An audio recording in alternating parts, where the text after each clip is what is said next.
Hello everyone, good afternoon. এই যে দুপুরবেলা করছি রান্নাবান্না, যেন আমাকে ভিডিও কে করে দিচ্ছে আমার সোনা বাচ্চা। তো এই যে আমার সোনা পিকু আমাকে ভিডিও করে দিচ্ছে, বলছে মা তুমি একা একা ভিডিও করছো, দাও আমি করে দিই। তা আমি আর না করলাম না, বললাম তাহলে তো ভালোই হয়। আবার বললো যে মাকে একটু হেল্প করতে হয়। তো এই যে রান্নাবান্না করছি, তো এখানে হচ্ছে কচুটাকে আমি গ্রেট করে নিয়েছি। আজকে হচ্ছে কচুর বড়া করব। এখানে বেসন নিয়ে নিয়েছি, চালের গুঁড়ো, অল্প একটু কর্নফ্লাওয়ার, সঙ্গে হচ্ছে নুন হলুদ আর লঙ্কা কুচি। তো মাখিয়ে এখন রেখে দিব, আর কালো জিরা দিয়ে দিব। তো মাখিয়ে প্রায় 1-1.5 ঘন্টা রেখে দিব, তারপরে এসে বড়া বানাবো। দেখো আমাদের বাড়িতে কে এসেছে, ঋতু এসেছে আমাদের বাড়িতে, ঋতু।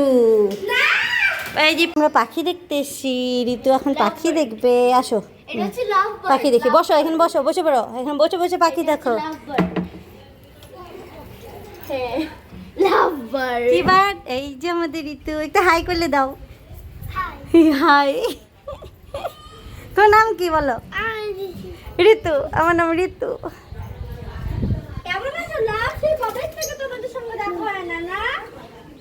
তাকাও এদিকে, তাকাও এদিকে, তাকাও। এগুলো ভাজবো, প্রায় 1.5-2 ঘন্টা আমি এভাবে মেখে রেখে দিয়েছিলাম। এবারে যে কড়াইতে দিয়ে দিলাম সাদা তেল, তেলটা গরম হয়ে গেছে। এবার আমি বড়াটাকে ভেজে নেব।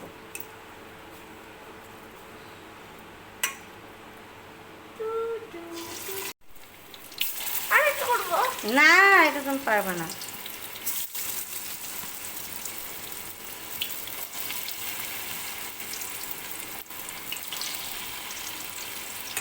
দেখি তোমার হাতটা কেমন কেমন লাগতেছে, দেখি।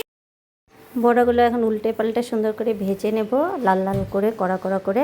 সাথে যে লঙ্কাও ভেজে নেব, কারণ বড়া দিয়ে লঙ্কা ভাজা তো লাগবেই। শুকনো লঙ্কা ভাজা না হলে বড়া খেতে ঠিক জমে না। তো এইভাবেও বড়া করে খেতে পারো, আবার মিক্সিতে পেস্ট করে চালের গুঁড়ো দিয়ে ওইভাবেও খেতে পারো। আবার হচ্ছে থেতো করে কচুগুলোকে গোল গোল করে কেটে থেতো করে সেদ্ধ করেও বড়া খেতে পারো। কচুর বড়া খেতে কিন্তু দারুণ লাগে। যারা যারা খাওনি অবশ্য ট্রাই করে দেখো। তো আজকে যেহেতু আমাদের নিরামিষ সোমবার, তাই জন্য যে এখানে তো পেঁয়াজ দিইনি, চাইলে পেঁয়াজও অ্যাড করতে পারো।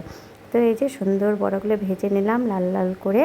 তো এই কটা ভেজে আগে বাবাকে আর পিকুকে খেতে দিয়ে দেবো, তারপর আবার গরম গরম ভাজবো আমাদের জন্য, কারণ আমরা তো এখন 3 জন বাকি আছি খেতে। তো বাবার পিকু আগে খেয়ে নেবে, পরে এই যে দেখো শুকনো লঙ্কা ভাজা, সাথে বড়াগুলো যা কুড়মুড়ে হয়েছে না, বলার মতো না। তাহলে চলো খেতে দিয়ে দিই। ভিডিওটা এখানে রাখছি, সবাই ভালো থেকো, সুস্থ থেকো, টাটা।